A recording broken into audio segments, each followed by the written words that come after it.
আসসালামাইকুম। প্রিয় দর্শক, আমরা আজকে খুব গুরুত্বপূর্ণ একটি বিষয় নিয়ে আলোচনা করব। আপনারা জানেন যে বর্তমান সরকার একটি বিতর্কিত নির্বাচনের মধ্য দিয়ে ক্ষমতায় এসেছে এবং সেই ক্ষমতায় আসার পর থেকে গেল 15 বছর আমরা বিএনপির যে কথাবার্তা, যে ভূমিকা, যেই বাংলাদেশের মানুষকে যে প্রত্যাশা তারা দেখিয়েছিল, তার বিপরীতমুখী একটি চরিত্র, একটি চেহারা আমরা তাদের দেখতে পাচ্ছি। বিশেষ করে সংসদে একজন সংসদ সদস্য যিনি প্রধানমন্ত্রীর অল্টারনেটিভ, একটি ড্যামি চরিত্র, যিনি অবতীর্ণ হয়েছেন, সালাউদ্দিন সাহেব, তিনি একাই যেভাবে সংবিধানের দোহাই দিয়ে বাংলাদেশকে আবারও সেই ফ্যাসিজমের দিকে নিয়ে যাওয়ার পায়তারা করছে, সেটা নিয়ে মানুষের ভেতরে একটি প্রশ্ন তৈরি হচ্ছে যে এই সরকারও কি সেই আগের মতোই জনগণের বিপরীত প্রান্তে অবস্থান নিচ্ছে কিনা। তো সংবিধান নিয়ে আলোচনা আসলে এটা অনেক ক্রিটিক্যাল একটা বিষয়। এটা আমাদের জন্য স্বাভাবিক সাধারণ চোখ দিয়ে আমাদের এটা বোঝাটা খুব কঠিন ব্যাপার। আমি নিজেও সংবিধান নিয়ে যতটুকু পড়াশোনা করেছি, এর ভাষা এত কঠিন, অনেক কিছুই আমার বোঝার জন্য আরেকজন বিশেষজ্ঞের সাথে কথা বলতে হয় যে এটার মানে কি বোঝাতে চেয়েছে। তো খুবই জটিল একটা বিষয়। এই বিষয়গুলো নিয়ে আপনাদের সাথে কথা বলা আমার মনে হয় খুব জরুরি।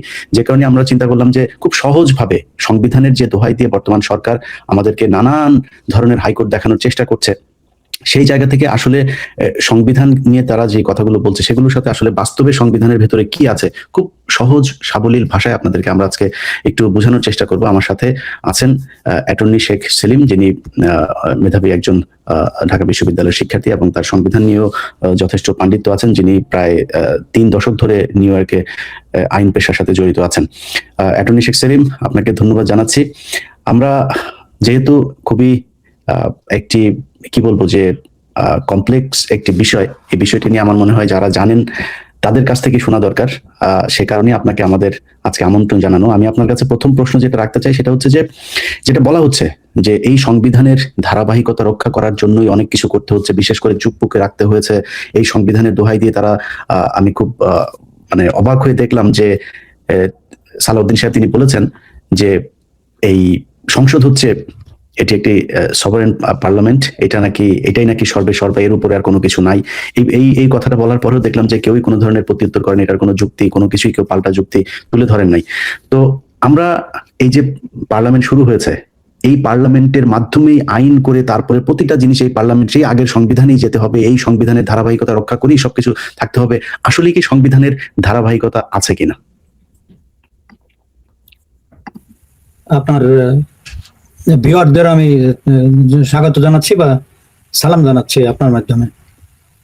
ওকে, আপনার প্রশ্নটা উত্তর দিতে হলে আমাদের একটু ব্যাকগ্রাউন্ডে যাইতে হবে। তার কারণ আমি বলি যে জুলাই অগাস্ট 2004 এর রেভলিউশন বা ম্যাস আপরাইজিং এরপরে কি হয়েছে, এইটা it created a complete break in constitutional governance and the constitutional order যেটা ছিল সেটা পুরাটাই ভেঙে পড়ে।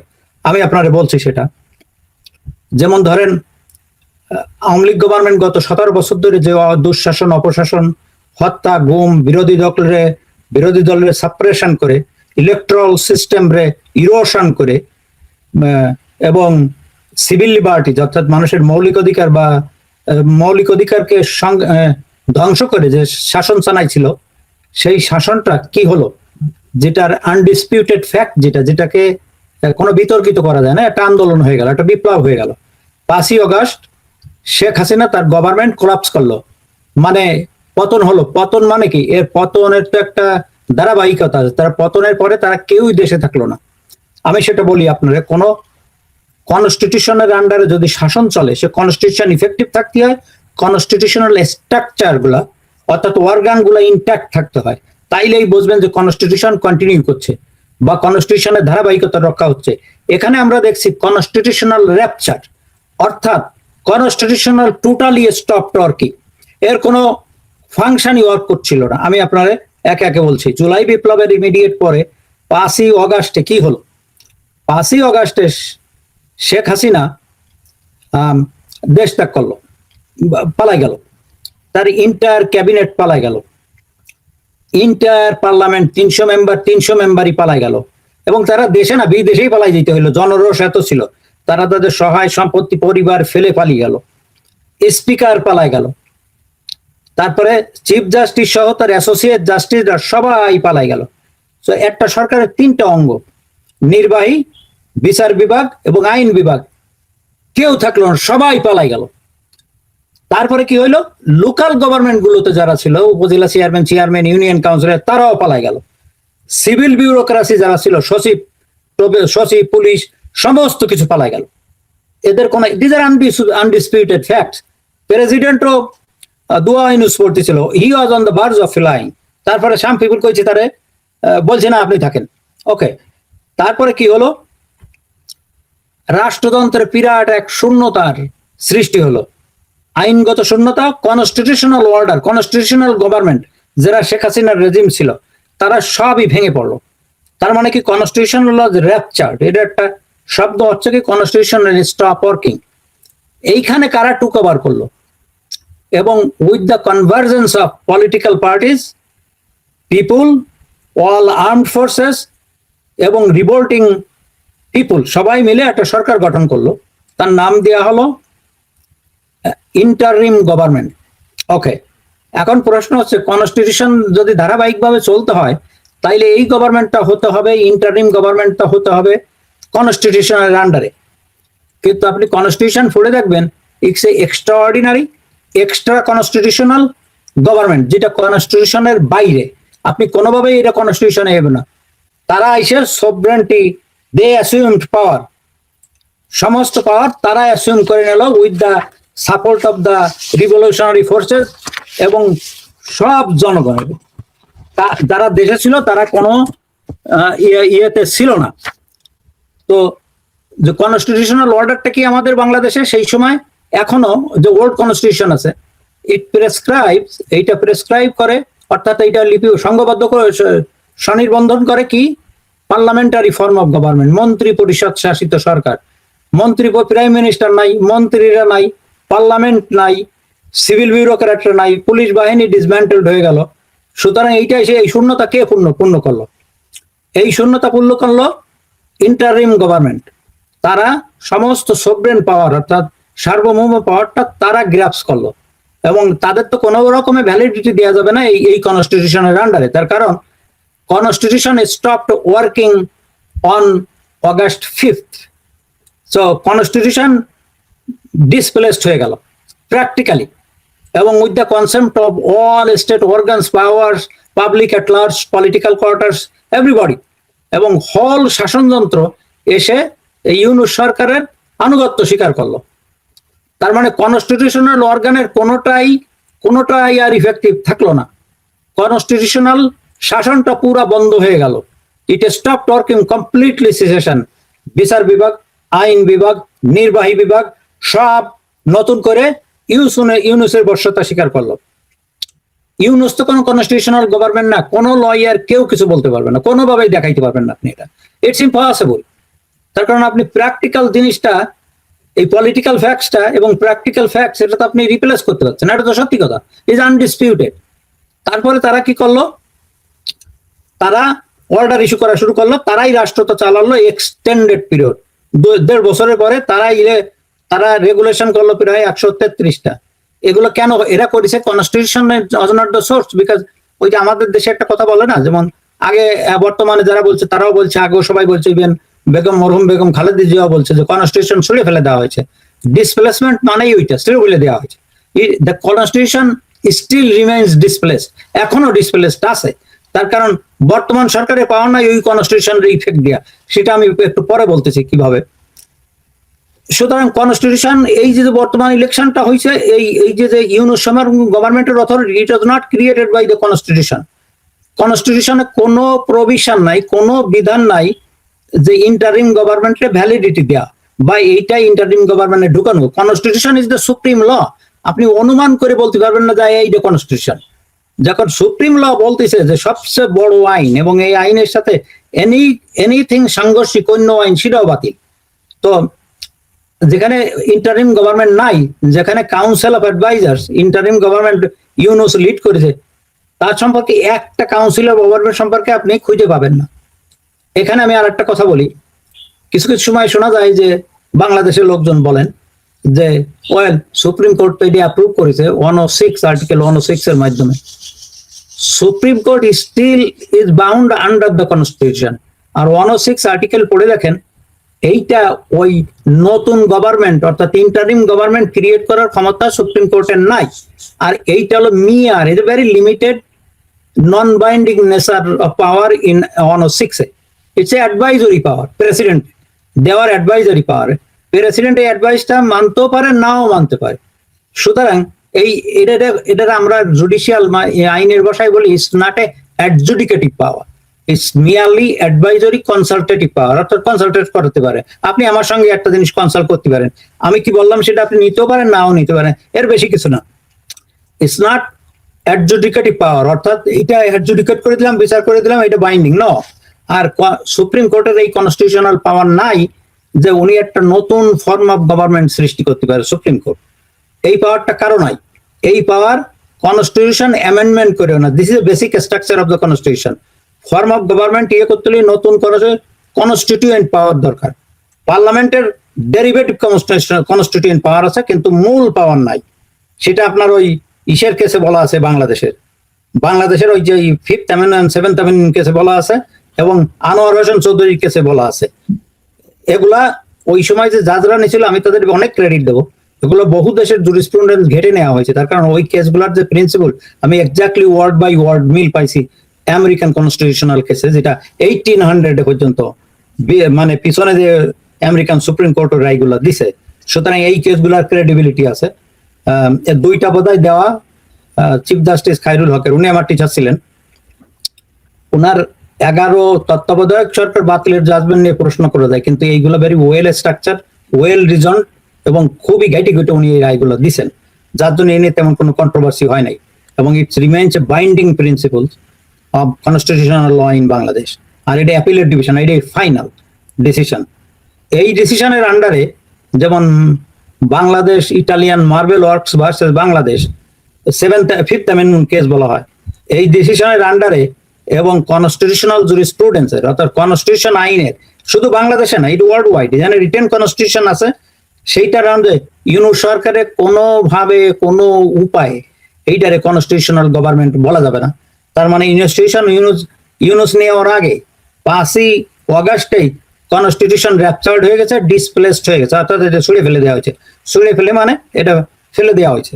তারপরে ওনারা তো এখন ওনাদের ভরসা তো এখন ওই যে আর্টিকেল 106, আপনি যে অ্যামেন্ডমেন্টের কথা বললেন, ওইটা তো ওনারা যেতে চায় না। ওনাদের মানে ধরেন আওয়ামী লীগের মূল পুঁজি হচ্ছে 72-এর সংবিধান, তারপরে যদি ধরি 4th অ্যামেন্ডমেন্ট পর্যন্ত, তাই না? কিন্তু বিএনপির মানে মূল কি? বিএনপির মূল হচ্ছে 5th অ্যামেন্ডমেন্ট। 5th অ্যামেন্ডমেন্ট তাদের ধরা হচ্ছে, তারা 5th অ্যামেন্ডমেন্ট এখন মানে না, যতটুকু তাদের কার্যক্রমে বোঝা যাচ্ছে। তো তাদের এখন মূল পুঁজি 106, এর বাইরে কোনো কিছু। আমি সালাউদ্দিন সাহেব উনি সাংবাদিকদেরকে এই প্রশ্নের উত্তরে উনি 106 এর এটাকে রেফারেন্স দিয়েছেন। তো শোনেন, যারাই 106, আমিও নিজে শুনছি, শুধু সালাউদ্দিন ভাই না, অন্যরাও বলছে, কিন্তু যারা বলছে তাদের আমি সবিনয়ে অনুরোধ করব যে 106টা একটু পড়ে দেখতে, এবং ধরেন ব্যক্তিগত লোক পড়ে বোঝে, অনেক আইনজীবী যারা কনস্টিটিউশনাল সামান্য একটু বোঝে বা যে কোনো 106 কোনো অ্যাডজুডিকেটরি পাওয়ার না। ইটস একটা সবকিছু আর্গুমেন্ট শুনে সুপ্রিম কোর্ট একটা জাজমেন্ট দিল, সেটি অ্যাডজুডিকেটরি পাওয়ার। আর সুপ্রিম কোর্টে বলা হলো এই ব্যাপারে একটা ওপিনিয়ন দাও আমারে, সেইটা হলো advisory power.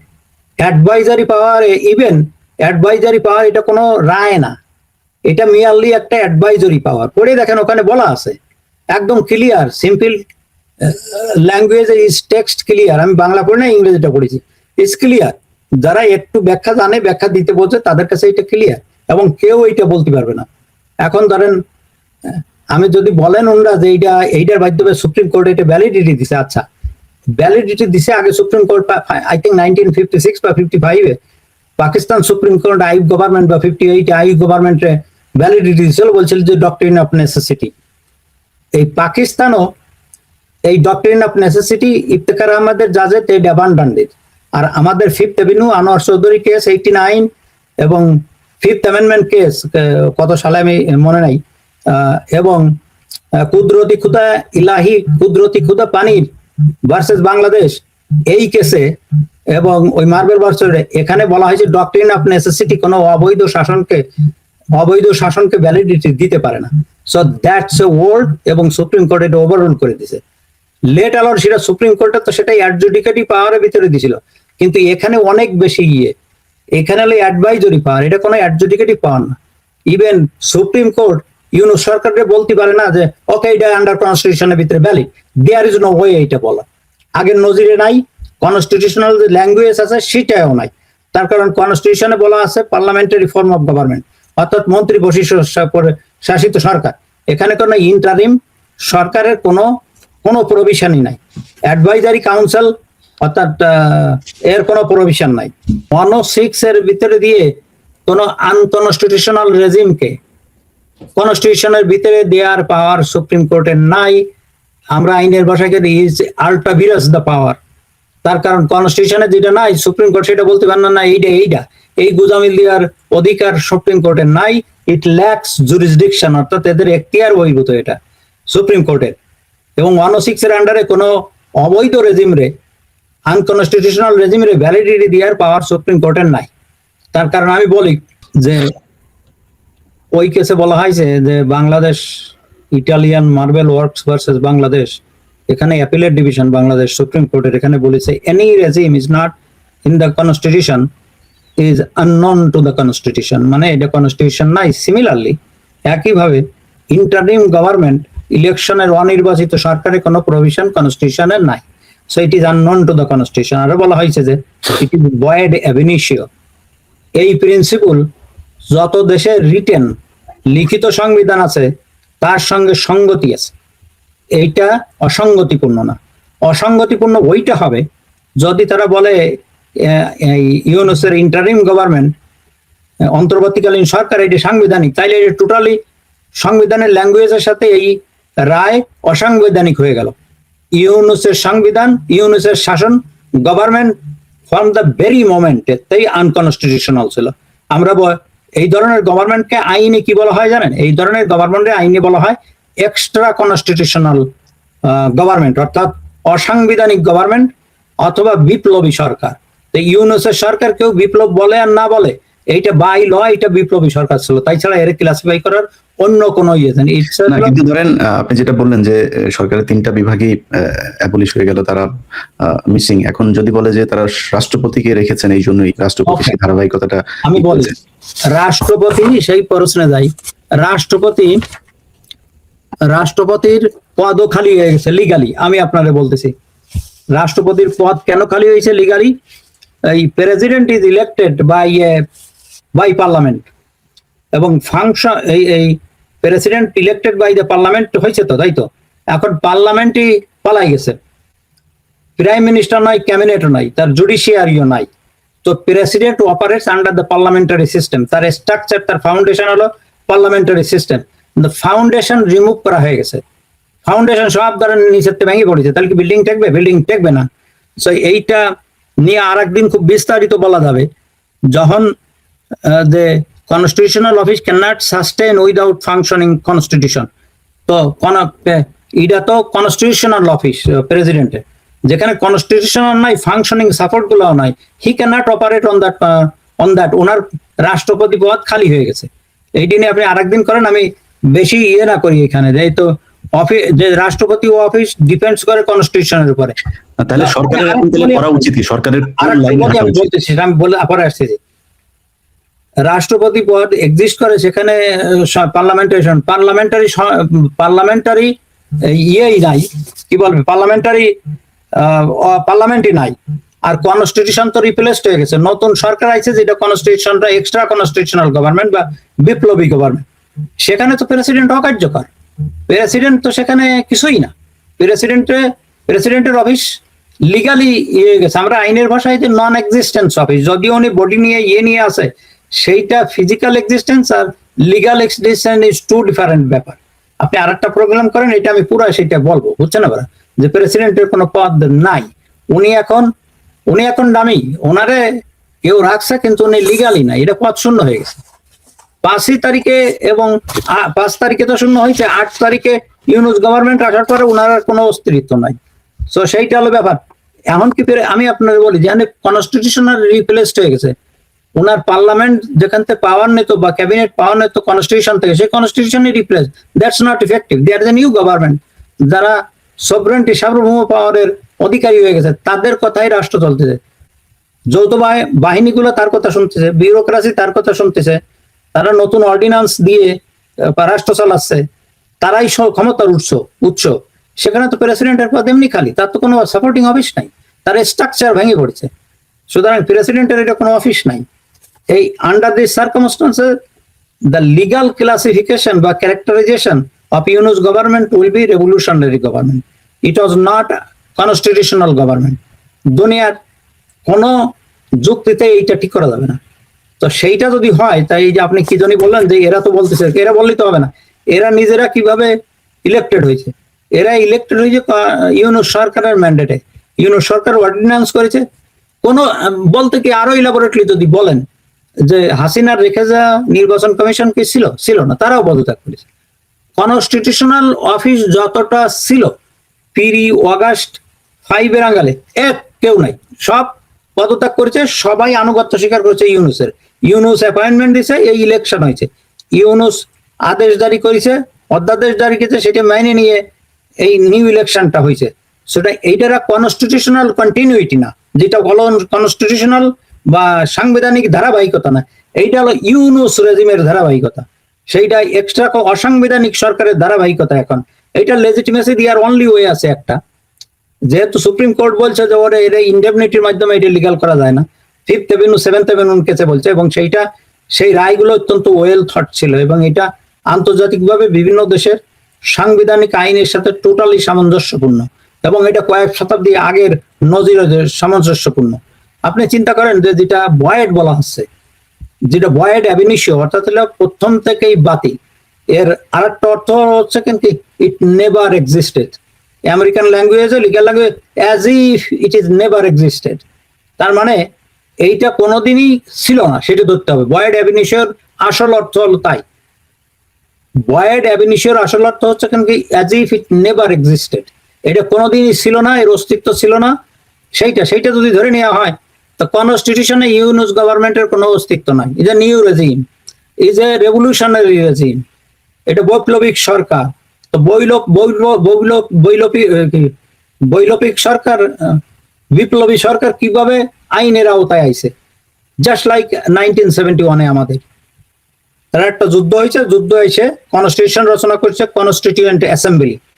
Constituent Assembly only has the right to form a new constitution, because the constituent power Constituent Assembly আছে, পার্লামেন্টের নাই। পার্লামেন্টের আছে ডেরিভেটিভ, এরা সার্টেন জিনিস অ্যামেন্ডমেন্ট করতে পারে, যেটা আনোয়ার চৌধুরী কেসে বলে গেছে। বাংলাদেশেও এই প্রিন্সিপাল আছে, আমার মনে হয় they derived from other constitutional jurisprudence such as America. ওইখানে ওই ল্যাঙ্গুয়েজ গুলো আমি এই দেশের কেসে দেখছি।